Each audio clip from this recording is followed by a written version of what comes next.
We are Steve and Jill. Together, we've been buying and reselling land since the 90s. Our data-centric approach leaves our buyers asking, how can you sell it so cheap?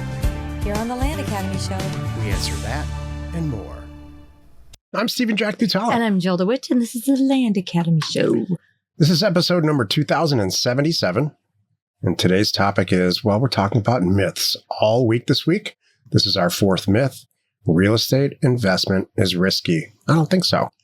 This week, like I said, we're talking about myths tomorrow. We're going to explain to you why real estate agents think that they're smarter than you, and they're not. Oh, you're such a stinker. Each day on the show, we answer a question from our Land Academy member Discord forum and take a deep dive into land-related topics by popular request. Jill, let's take a question. I have to admit, here's what happened. I had a little bit of a rant today about a particular There are some very good, smart, experience, let me triple underline, experience real estate agents that I know. All six of them. And I appreciate that whole place. But there are so many that are not that way. And I happen to be ranting today. And this one, it's like a dog with a bone. He's kind of funny. It makes me want to kiss you. Because I was going off a little bit. So I'll share it for tomorrow, for Friday. So I have a lot to say. Okay. So here's the question that we have today from Discord. Michael wrote, "Hi, Land Academy community. I need help. In the 4 years I've been in Land Academy, I haven't done great, but I've always made money. This calendar year, however, I'm completely whiffed. I've sent nearly 40,000 mailers, but I haven't landed a single deal, and I'm down to less than $10,000 of working capital. I have some personal financial commitments coming due, and I need some profits. Have you ever been in a similar situation? What did you do to find success? Do you have hints on how to break my losing streak and close on some deals? Thanks in advance for any suggestions and encouragement." Did you see my reply already? Yeah. Oh, okay, good. Listen, I put this in because we've all been in this situation, all of us. If you have ever owned a company or ever just basically participated in life, you know there's ups and downs financially. Yeah. Especially, and I chose this question for today's topic, if you take any type of risk. So getting into this business to buy and sell land and make money is slightly risky. Actually, buying and selling the land, in my opinion, there's a very small amount of risk, which we'll talk about in a few minutes here. But Michael, yeah, we've all been in this situation. Jill, what was your response? You got to change some things. One of it was, because I see this happening a lot, who's answering the phone? Is the best person, you send out enough mail, you should have some deals. So my first thought was, whoever's taking those calls may not be the best person at creating a deal. Number one. Number two, have they created several deals and you kicked them all to the curb because your due diligence picker is off? I've seen all of these things happen, but you got to shake it up and something's got to change. I'm trying to think, someone else had a couple. Someone did some good ideas. And actually it ties to my talk that I did in November for the Land Academy community for an advanced training. One of them said, go back through your pipeline. Like, it ties to those deals that maybe you kicked them to the curb. Why did you kick them to the curb? Maybe there's something there. Maybe they're cheaper now too. So, and maybe whatever was going on then with you or the seller has changed. So someone said, go back through your stupid pipeline and see what's there and give them a call back. To which I would like to add, give them a call back, see what's going on with them, really understand the deal, and see if you can't put something together between now and the end of the year. Start dropping things like, hey, I've got this much money to spend by the end of the year. I'd love to give it to you. Boy, that's powerful. Or wouldn't you just love to have an extra 40 grand right now between now and the end of the year? The holidays are coming. There's all kinds of things that you can do to bring those deals back. I'm guessing price is a lot of it. A lot of people kick things to the curb a little too quickly for price instead of really trying to find a happy medium. I'm reading between the lines here, and whatever you did that, as you put it, made money, always made money. Whatever you didn't change it. You have to roll with changes. Yeah, maybe you got Every too business relaxed. has to. No, you just whatever happened. It's no longer working. True. I'll tell you, in my personal case, many years ago, I bought, like I talked about yesterday, I bought and sold a couple of pieces of property, resold it very successfully right in the beginning of my career, and very quickly realized that that was not sustainable. The source of properties where I was buying, it was very inconsistent. So I needed to establish a different pipeline, and I chose physically going to tax defaulted property auctions in the southwestern part of the country. I moved there. I moved here from the Midwest to do that specifically. And that worked for many, many, many years. I made a ton of money until it stopped working. And I was sitting in the exact same situation like you are, like any of us. So that's when I, out of necessity, devised this mailing scenario and utilizing data to send out blind offers. And then we had to make a lot of changes. When it stops working, you have to make changes. Well, there's lots of things that we don't know too. Like, Michael, have you always had success in this one little area and now it's not working because people are moving over here? Well, you just need to pivot and move to where the people are buying the land too. We don't even know if that's the situation. It could be something as simple as that. Jill and I have been doing this together for 15 years. The company looks absolutely nothing like when we started together. It is entirely and completely changed. And I'll have to tell you, I can tell you, we've never made more money than we do right now. And so hopefully with these changes, it's a new opportunity. Basics are the same, but we're trying to find property that's undervalued and reselling it as fast as possible. That's the constant. Everything else that surrounds that is different. Yeah. You have to, that's right. You have to be ready for changes, Michael. It's not going to be like that. And I'm ready for the next change. I'm over it now. I'm ready. I'm like, something's going to happen. Someone's going to do this. There's going to be something over here. Fine. I know how to pivot. I'm good at this. If you're in the group, or even if you just follow us or just simply listen to these podcasts, you've heard us talk about over the last year, what's changing with AI and what's changing with the internet and the tools and resources that are available and all kinds of stuff that's happening. And I am here to tell you that businesses that we have now will not look very similar 12 to 18 months from now. It's exciting. And that is why Jill are really trying to drive this point home. Diversify your product type, please. Buy houses and buy property, mobile homes or properties with structures on them. That will never go away.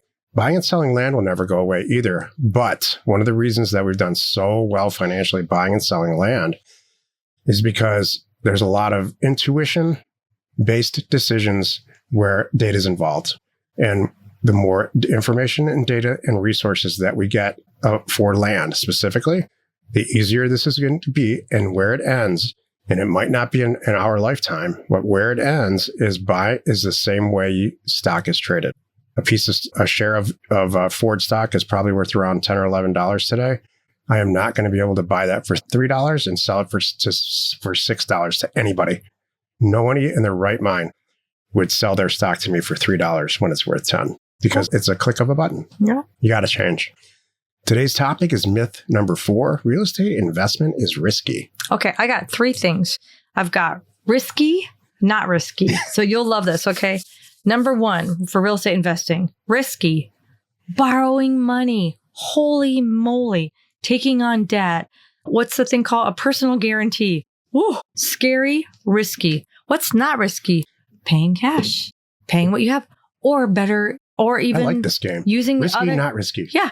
Not risky, paying cash, and that's what you can buy. You double it and you do better and better and better. And if you don't have the cash, you use somebody else's cash. So what? You own the asset, not risky. Okay. Is it risky to get married, Joe? I'll get to that in a minute.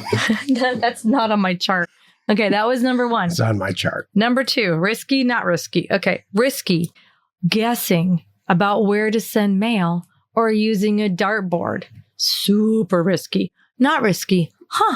Using data, letting the numbers tell you the days on market, new list is sold, everything we do when we troll, and everything that we do on the regular green test. You know what I'm talking about if you're in Land Academy.